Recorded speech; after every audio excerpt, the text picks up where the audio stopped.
Hello, my name is Inyoma, and today I'm going to do a quick video on how I was able to pay off $130,000 of student loan debt in 1 year and 3 months. So this video is coming right after graduation for a lot of students, and I'm hoping it's able to help at least someone figure out how they're going to pay off their debt if that is your goal.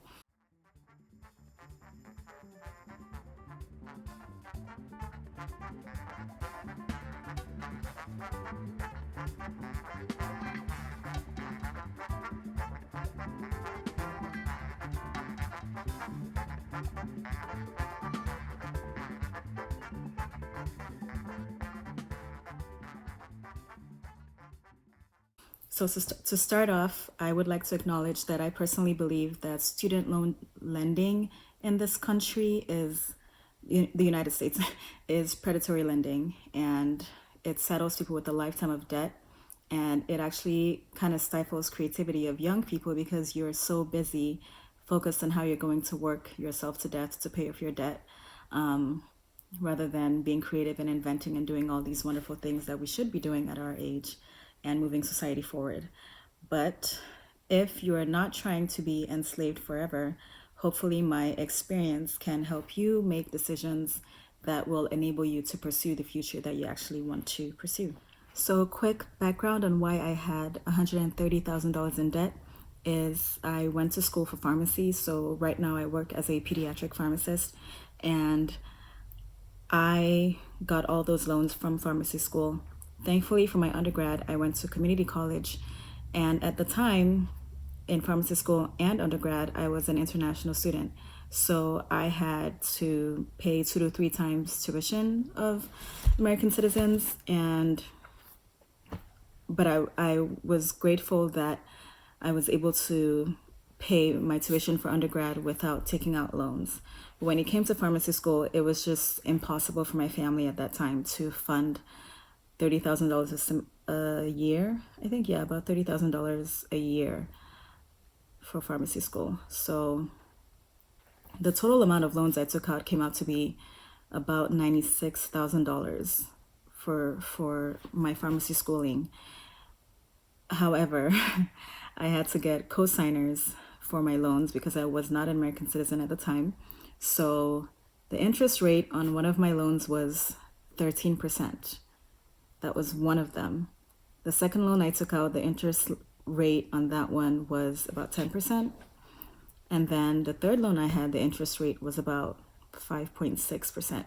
So your interest rate depends on the quality of the credit of the person who is co-signing for you, and also how much debt they have from their student loans. So that's why my rates were so high. So it just took quite some time for it to settle in my brain that interest is compounding. So when I got out of pharmacy school, I did a 1 year residency.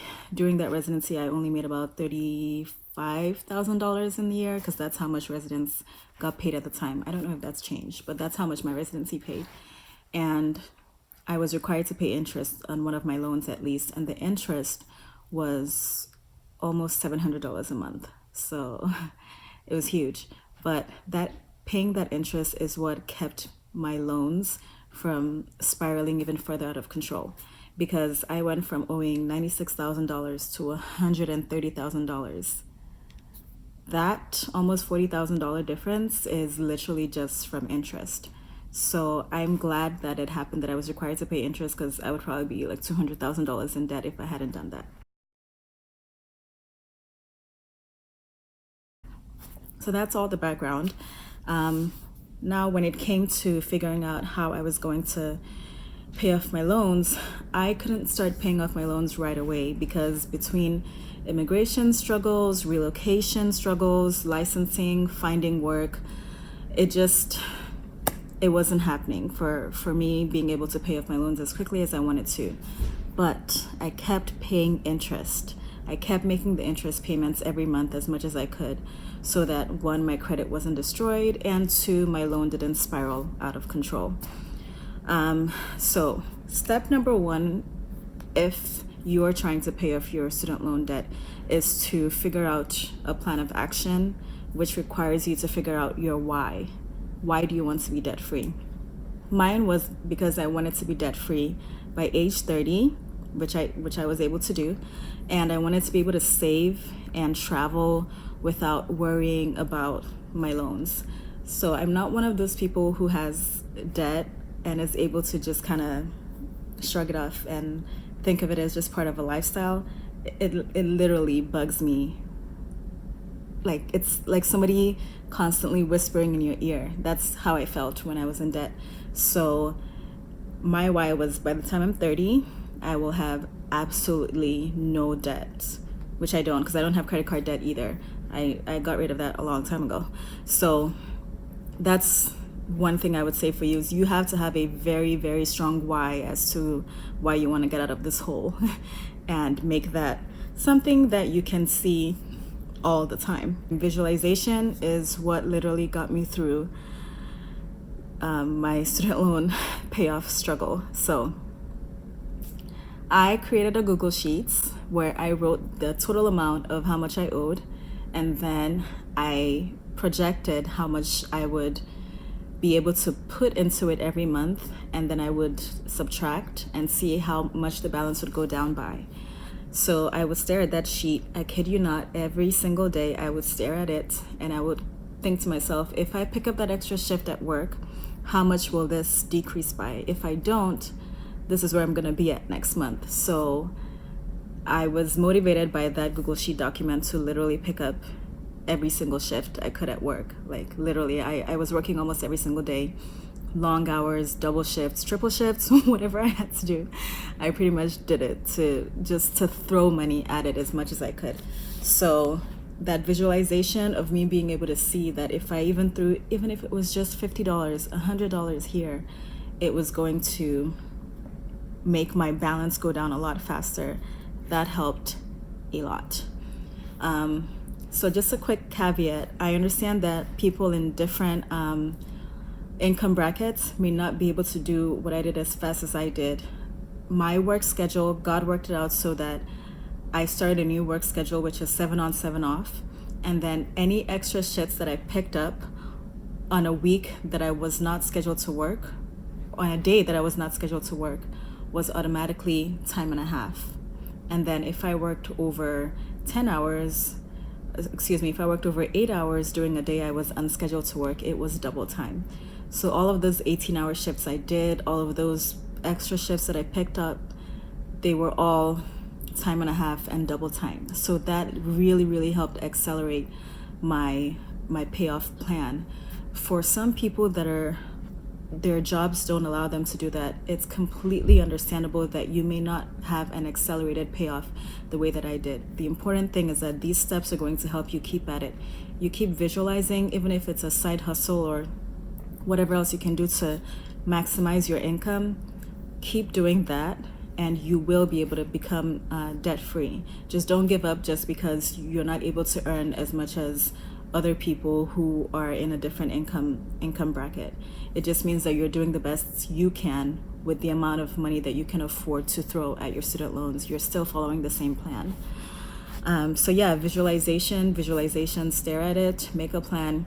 If you're one of those people that has a problem with, what's it called?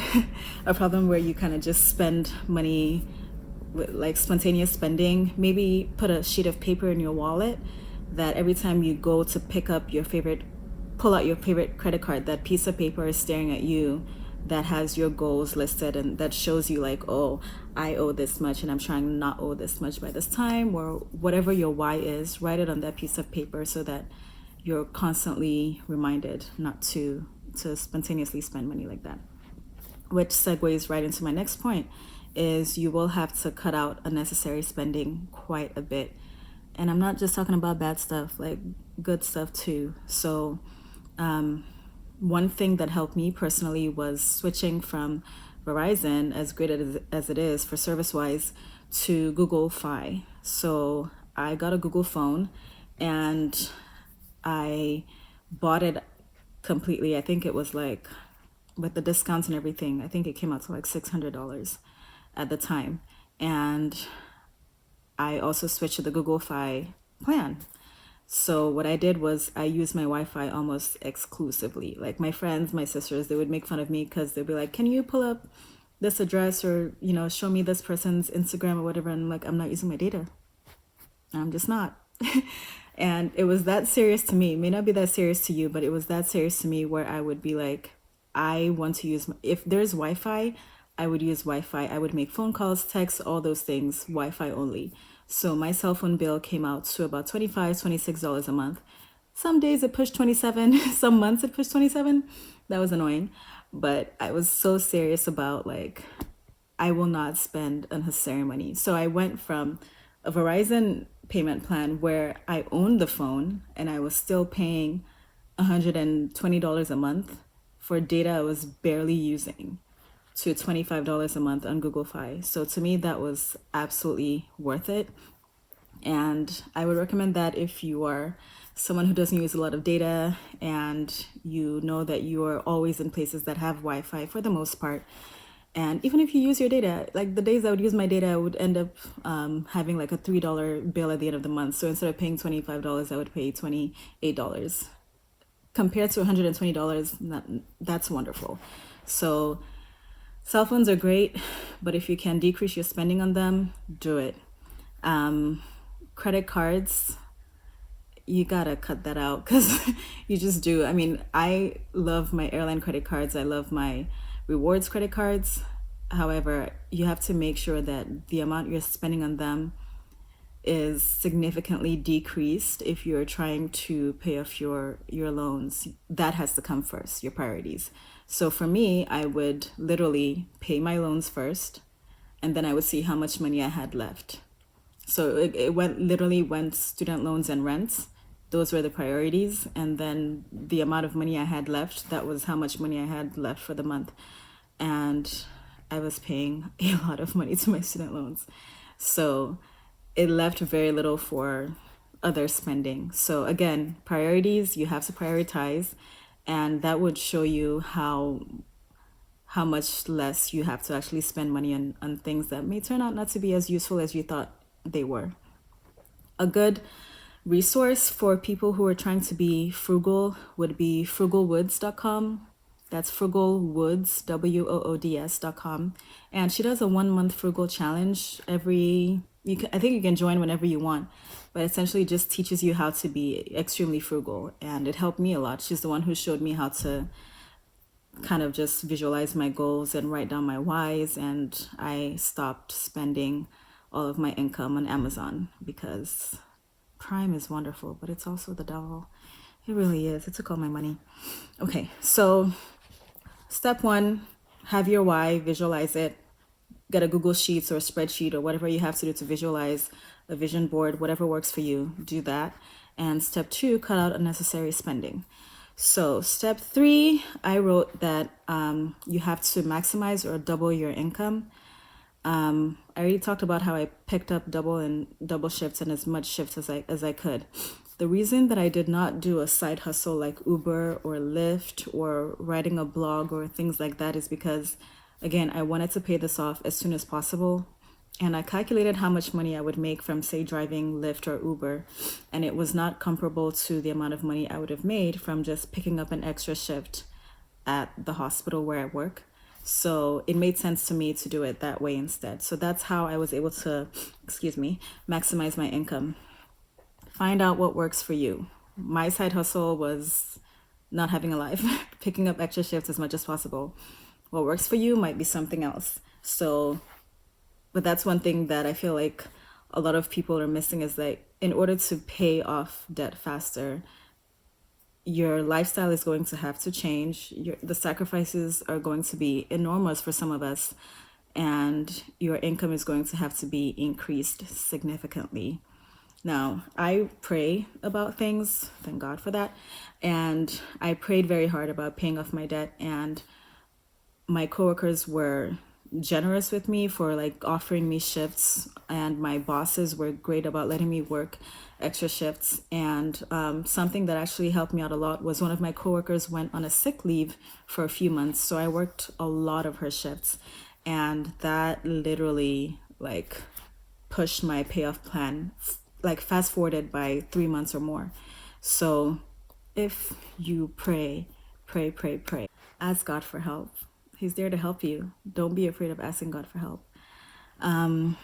Yeah, so take opportunities as much as you can.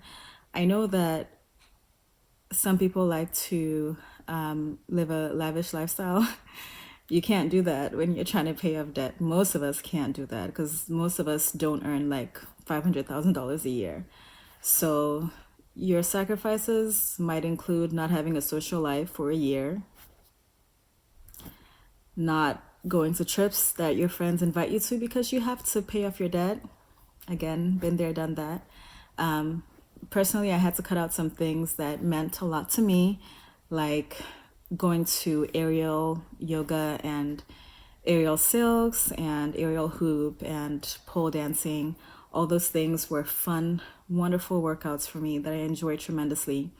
But when I looked at my budget and I saw that I was paying about $60 for one class, one private lesson of aerial hoop, I was like, yeah, you can't do that. You know, you're paying $60, you're driving in an hour, gas, all those things. You got to cut it out. So that's what I did. And I do not regret it. As much as I miss it, it's something that I can do now that I'm debt free without worrying about that. So yeah, try and figure out ways to maximize your income, which is going to involve finding a side hustle or picking up extra shifts at your current job and cutting unnecessary spending, even good spending. Some things you can afford to cut out, like cable. Like seriously, who even does that? Anyway, and then number 4 is to celebrate your victory. Seriously, there's nothing that feels as good as setting a goal and then watching it come to fruition. You have to celebrate. You know, my coworkers would tell me sometimes, like, once you're done with this, there's going to be something else. Now you're going to want to buy a house. Now you're going to want to do this. And I'm like, yeah, that's true. So now I'm right there and I'm like, yeah, I do want to buy a house. I do want to travel. I do want to do these things. But I am basking in the fact that I was able to do something that seemed impossible to me. Like when I saw my debt balance, I didn't even know how I was going to be able to bring it down to below $100,000. But by the grace of God Almighty, I did it. So celebrate that you're able to do that. It will motivate you to be able to do so many other things, knowing that you've done something that seemed impossible. So for me, how I celebrated is I slept a lot. I stopped picking up extra shifts immediately. It felt wonderful. And I bought a new iPad that I'd been wanting for a long time that I couldn't get because I was trying to save money and spend money on student loans alone. So that's actually what I'm recording on is my new iPad. So that made me happy. I got a new Vitamix because I love Vitamix. I love it. And I took a solo trip to Vancouver before my 30th birthday, which is part of my bucket list. So find something that is going to bring you enormous joy and celebrate it. You've done an amazing job. So don't forget that step. It's important. And step number 5, don't go back into debt if possible. Seriously, don't do it to yourself. You can celebrate your victory. This iPad is paid for. The Vitamix is paid for. I didn't go back into credit card debt because I had already formed the patterns and the habits that made it impossible for me to want to be in debt. So don't go back into debt if you can. I mean, obviously you buy a house. Most people can buy a house with 100% cash down, but you can, that's kind of good debt. Please don't go into credit card debt again. Don't go spend money on things that will only bring you happiness for a very short period of time. Spend it on useful things, and make sure that your credit card bill is paid up at the end of the month. So yeah, don't go back into debt. And last step is step 6, pay yourself now. So what I did was right after I paid off my debt, I maximized the heck out of my 401k. I automated my savings, so I'm saving about 50% of my income because, again, I don't really need to spend money much anymore because I've learned how to not be a spendy person. What is that called? I don't know. How to not spend money spontaneously too much anymore. A good step is like if you're buying something online, and you want to buy it and you know you don't really need this thing, it's just for pleasure, just leave it in your cart for 2 days and come back and see if you still want it before you click. So that actually helped me a lot. So again, pay yourself, save as much of your income as you can so you can retire early, and give. People need help, so give. I fully believe in giving tithe and offering, and some of my offering is actually going to charitable organizations that I love, like CARE and Kiva. So give, because you've been given to, so now it's time to give back. And invest. Saving and investing for me go hand in hand. You can look up as many investing options as you can: IRAs, Roth IRAs, robo investing. There's so many options. So save and invest, they go hand in hand. So yeah, give, save, live, now that you're debt free. So if you have any questions, please leave them below. I hope this video was very helpful, and I will do my best to answer whatever questions you have. I'm still trying to figure it out, and I will have more videos on a vegan lifestyle, living sustainably, gardening, and my podcasts. Bye.